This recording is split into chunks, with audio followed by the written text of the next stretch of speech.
माझ्या सर्व मैत्रिणींना श्री स्वामी समर्थ. मी संगीता. माझ्या चॅनलमध्ये मी तुमच्या सर्वांचे मनापासून खूप खूप स्वागत करते. मंडळी, आजच्या व्हिडिओमध्ये खास हा व्हिडिओ आहे महिलांसाठी. म्हणून आजच्या व्हिडिओमध्ये मी माझ्या सर्व मैत्रिणींना कळकळीची विनंती करते की हा व्हिडिओ प्रत्येक महिलांनी पाहायलाच पाहिजे. कारण हा व्हिडिओ मला खूप दिवसापासून बनवायचा होता. कारण बऱ्याच माझ्या मैत्रिणींचे मला मेसेज पण आलेले होते आणि एक दोघही मैत्रिणींचे कॉल आले होते की जेव्हा महिलांना मासिक पाळी येते तर मासिक पाळीनंतर जेव्हा आपण 4 दिवस पाळतो आणि 5व्या दिवशी आपण देवपूजा करतो, तर या व्हिडिओमध्ये ही सविस्तर माहिती देणार आहे. मासिक धर्म संपल्यानंतर आपण देवपूजा नेमकी कशी करावी. चला तर मग सुरुवात करूया. आता मासिक पाळी संपल्यानंतर आपण काय करतो? चौथ्या दिवशी 4 दिवस आपण पाळतो. चौथ्या आणि 5व्या दिवशी आमच्याकडे अशी प्रथा आहे की चौथ्या दिवशीसुद्धा केस धुवायचे आणि 5व्या दिवशीसुद्धा केस धुवायचे. तर आता आजचा 5वा दिवस आहे आणि 5व्या दिवशी बघा माझं मंदिर पूर्ण बंद आहे. पडदा आहे. माझं लाकडाचं मंदिर आहे तर पडदा आहे. याला दरवाजा केलेला नाही आहे. तर जेव्हा मासिक धर्म येतो तेव्हा मुलाच्या हाताने हा पडदा बंद केलेला असतो. तर तुमच्याकडे पण पडदा वगैरे असेल तर तुम्ही असं करत असाल तर ठीक आहे. तर आता हा पडदा सर्वप्रथम हा जो पडदा आहे तर हा पडदा मी खोलून घेते आणि दोन्ही साईडचा आणि पाठीमागे पण असे 2 पडदे आहेत. तर हे सर्व एकत्र करून आतमध्ये जी मासिक पाळी यायच्या पहिले माझी पूजा झालेली होती तर ती पूजा आतमध्ये झालेली जे देव आहेत तर त्यामध्ये जे फुलं, परत आपण फुलं अर्पित केलेलं आहे, नैवेद्य ठेवलेला आहे, कळसातलं पाणीसुद्धा बदललेलं नाही. जर आपल्या घरामध्ये आपण एकटेच आहात तर तेव्हा मग देवपूजा आपली राहून जाते आणि दुसरं कोणी करत असेल तर मग काही हरकत नाही. तर अशा प्रकारे मी काय केलं, पडदे बाजूला केले. माझ्या देवघरातले सर्व देव मी काढून घेतलेले आहे.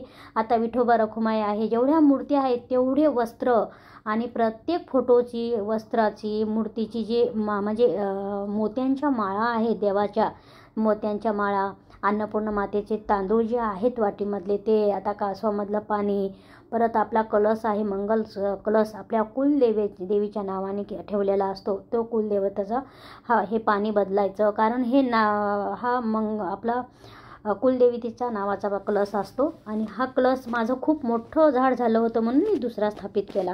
आता इथं मी काय केलं, सर्वप्रथम मंदिर स्वच्छ साफ करून घेतलं आणि गोमित्र घेतलं आणि गोमित्र माझ्या सर्व घराने जेव्हा सकाळी 5वा दिवस असतो तर 5व्या दिवशी आणि 4थ्या दिवशी या 2 दिवस केस धुवून सर्व ज्या ठिकाणी आपण झोपलेलो आहे ते अंथरुण धुवून वगैरे सर्व घरांना गोमित्र शिंपडलं जातं आणि देवाच्या ठिकाणी पण गोमित्र शिंपडलं. पहिला कपडा मी काय केला, ठेवून दिला, धुवायला टाकला म्हणजे साफ करण्यासाठी. आणि हा शक्यतो लाल किंवा पिवळा वस्त्र मी मंदिरामध्ये टाकते. मंदिर छान असं गंगाजल आणि गोमित्र टाकून आता भांडी सर्व घासून घेतलेली आहे देवाची. म्हणजेच आपले दिवा घासून घेतलेला आहे. पंखा चालू असतो म्हणून काच असते दिव्यावर. माझ्या आता काचा धुवून घेतलेल्या आहेत. आता सर्वप्रथम मी दिवा प्रज्वलित करते. मंदिर साफ झालेलं आहे, गोमित्र शिंपडून झालेलं आहे, बाहेरची रांगोळी आणि बाहेरचं स्वच्छता, उंबरठ्याची पूजा झालेली आहे. ती दाखवली नाही मी तुम्हाला. फक्त देवपूजा कशी करावी आणि 5व्या दिवशी देवपूजा करताना आपण काय काळजी घ्यावी. तर आता सर्वप्रथम मी काय केलेलं आहे, दिवा प्रज्वलित केलेला आहे आणि जसे की जो काय नकारात्मक आपल्या मंदिरामध्ये असते ती सर्व दूर होण्यासाठी गंगाजल आणि गाईचं गोमित्र हे सकारात्मक ऊर्जा, पवित्र वातावरण करतं. इथं जेवढे फोटो आहेत तेवढे फोटो मी एक माझा देवाचा जो नॅपकिन आहे तो घेतला आणि 4 कोपऱ्यांनी 4 देव मी देवाचे फोटो मी पुसून घेतलेले आहेत. जो नॅपकिन आहे का त्या नॅपकिनना आता जेवढ्या मूर्ती आहेत त्या प्रत्येक मूर्तीमध्ये आपण काय करावं, आपल्या घरामध्ये जेव्हा 3 दिवसाच्या वर पूजा केली जात नाही त्या घरामध्ये त्या देवामधल्या मूर्तीतलं जे दिव्यता आहे, जे जागृतपणा आहे तो पूर्ण नष्ट झालेला असतो. आपण म्हणतो ना, जेव्हा मानला तर दगड मानला तर देव नाही तर दगड, तसाच हा सुद्धा प्रकार असतो. आता सर्वप्रथम मी पंचामृताने गणपती बाप्पाचा अभिषेक केला आणि हे पाणी मी टाकून देऊन परत ही प्लेट जी आहे ती स्वच्छ धुवून आता दुसऱ्या मूर्तीची मी षोडशोपचार पूजा. आता हे मंत्र मी म्हणजे बाळकृष्णाचा अभिषेक चालू आहे तर ओम नमो नारायणा, ओम नमो भगवते वासुदेवाय नमः. आणि जेव्हा आपण कृष्णाचा अभिषेक करतो तेव्हा शक्यतो आपल्याला पुरुष सूक्तमचा पाठ करायला पाहिजे. तर मी फक्त नामस्मरणच करत केला, कारण माझा अभिषेक नेहमी 8 दिवसातून 2दा-3दा होतो. म्हणून माझ्या मूर्तीमध्ये जागृतपणा, दिव्यता, तेजपणा केव्हाही तुम्ही घरी येऊन बघितलं ना तर तुम्हाला दिसेल. तर आता विठोबा रखुमाईचा मूर्तीचा अभिषेक चालू आहे. तर अभिषेक करणं का गरजेचं आहे? आता आपल्या देवघरातल्या जेवढ्या मूर्त्या आहेत तेवढ्या मूर्तीमध्ये कायमस्वरूपी दिव्यता आणि जागृतपणा असावी. कारण आपण प्रतिष्ठा जेव्हा करतो, गणपती बाप्पा आपल्या घरी 1.5 दिवसाचा असो किंवा 2.5 दिवसाचा असो किंवा 10 दिवसाचा असो, आपण गणपती बाप्पाची जेव्हा मूर्ती आणतो, ती मूर्ती आणल्यावर आपण त्या मूर्तीची षोडशोपचार पूजा करतो, प्राणप्रतिष्ठा करतो. तसंच म्हणजे जेव्हा आपण देवघराच्या समोर बसून दररोज पूजा विधी, मंत्र, स्तोत्र, कुठल्याही म्हणजे याचा धार्मिक एखादा पाठ करतो, तेव्हा त्या प्रत्येक मूर्तीमध्ये काय होतं, एक जागृतपणा, एक दिव्यता येत असते.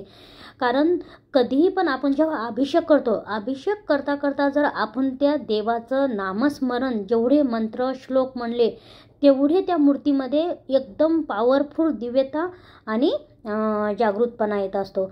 आता हे पहिले वस्त्र मी धुवायला टाकलेले आहेत. आता हे सर्व नवीन वस्त्र आहेत. तर आता कपडे जे आहेत माझे मंदिरातले आणि देवपूजाच्या मूर्तीमध्ये घातलेले, ते सर्व कसे धुवायचे ते सुद्धा पुढच्या व्हिडिओमध्ये मी दाखवणार आहे. तर आता विठोबा रखुमाईची, अन्नपूर्णा माता, महालक्ष्मी माता आणि हे जे फेटे आहेत हे बाळकृष्णाचा, विठोबा रखुमाईचा आणि म्हणजे ह्या तिघांनाच मी फेटे घालते. तर अशा प्रकारे बघा इतकं प्रसन्नता वाटते. कारण 4 दिवस घरामध्ये पूजा नाही झाल्यावर, कारण माझ्या घरामधली पूजा मलाच करावी लागते, मी एकटीच असल्यामुळे. कारण लहान मुलं तर पूजा सकाळी उठतात की शाळेमध्ये जातात, तर पूजा करणारा असं कोणी नाही. आज बरेच असे घरं आहेत की त्या घरामध्ये महिलांनाच पूजा करावी लागते. आणि असे सुद्धा घरं आहेत की बऱ्याच घरामध्ये पुरुष सकाळी उठले की सोवळं वगैरे घालून पूजा करतात. त्या खूप भाग्यवान महिला आहेत की ज्या घरामध्ये त्यांच्या घरचे म्हणजे यजमान जे आहेत ते पूजा करतात, पुरुष मंडळी पूजा करतात. आणि घरातली पूजा शक्यतो पुरुष मंडळीनं करायला पाहिजे, चांगली असते. आणि महिलांनी कसं वाचन करणं, पठण करणं, नामस्मरण करणं. तुम्ही देव मंदिराच्या समोर आसन घेऊन तुम्ही तुमची जी काही प्रार्थना आहे, जी काही तुमची सेवा आहे ती नक्की करू शकता. तर आता ह्या जेवढ्या माळी आहेत तेवढ्या स्वच्छ पाण्याने मी धुतलेल्या आहेत. आणि सर्व माळी ज्या आहेत माझ्याकडे डबल टिबल आहेत, म्हणून ज्या घातलेल्या होत्या त्या साईडला ठेवल्यात आणि ह्या दुसऱ्या नवीन मी म्हणजे वापरलेल्याच आहेत पण साफ केलेल्या. तर अशा प्रकारे प्रत्येक मूर्तीमधले जे वस्त्र आहेत ते नवीन वस्त्र घालून, नवीन माळा टाकून अशा म्हणजे षोडशोपचार पूजा 5व्या दिवशी माझी चालू आहे. तर जेव्हा आपल्याला मासिक पाळी येते तर या 4 दिवसामध्ये कसं आपल्या घरामध्ये जर तुम्ही पाळत नसाल तर सर्व म्हणजे घरामधलं हे होऊन जातं. आणि मासिक येणं म्हणजे आपल्या हातामध्ये नाही आहे, काही एखादं मोठं घोर पाप नाही आहे, पण जेवढं आपल्या मनाला स्वतःलाच ते अप्रसन्नता वाटतं म्हणून पाळणं खूप गरजेचं आहे. पण ज्यांच्या घरात विलाजच नाही आहे, म्हणजे ऑप्शन नाही, त्यांना काहीच हरकत नाही आहे, आपण ते काहीच करू शकत नाही. पण जेव्हा आपल्याला पूजा करायची 5व्या दिवशी, तेव्हा प्रत्येक महिलांनी डोकं धुवून घरामध्ये प्रत्येक ठिकाणी गोमूत्र शिंपडून दरवाजाच्या समोर हळदीचं एका ग्लासमध्ये पाणी घ्यायचं, हळद टाकायची, हळद टाकून हळदीच्या पाण्याचा सडा टाकून, कारण आपल्या घरामध्ये कोणत्याही प्रकारची हळदीचं पाणी टाकून मग पूजेला आरंभ करावा. तुळशी मातेची पूजा करावी, सर्व देवी देवतांचा आशीर्वाद, सर्व देवी देवतांचा आव्हान करावं, आशीर्वाद घ्यावं आणि डोक्यावर म्हणजे पाणी घेऊनच पूजाला बसावं.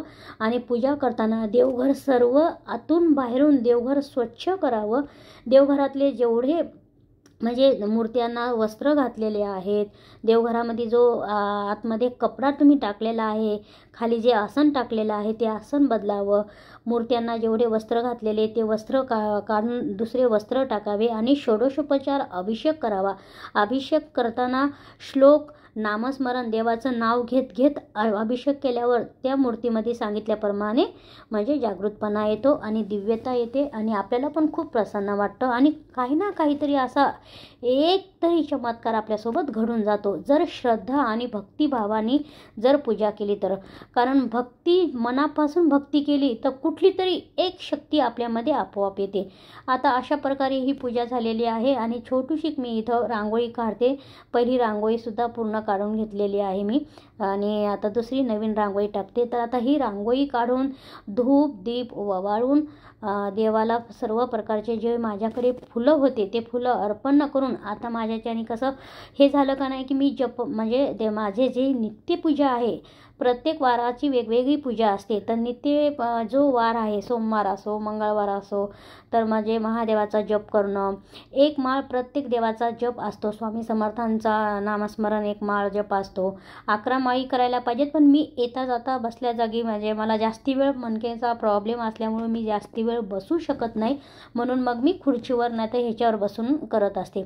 इथं कसं म्हणजे गजानन महाराजाचा एक माळ जप करते आणि प्रत्येक जो वार आहे त्याप्रमाणे माझी सेवा असते. आता धूप दीप ओवाळून झाला का नाही की असे स्तोत्रांचा पाठ करते, व्यंकटेश स्तोत्र करते, त्याच्यानंतर गजानन महाराजाचं जे प्रार्थना स्तोत्र आहे ते असतं. परत आता हे जप झाला का नाही की मग प्रार्थना असते आणि क्षमा याचना असते आणि नतमस्तक होऊन स्वामींना त्रिवार मुजरा करून मग माझी ही पूजा जी आहे तर देवाला मी समर्पित करत असते. तर अशा प्रकारे 5व्या दिवसाची पूजा माझी कशी वाटली तुम्हाला.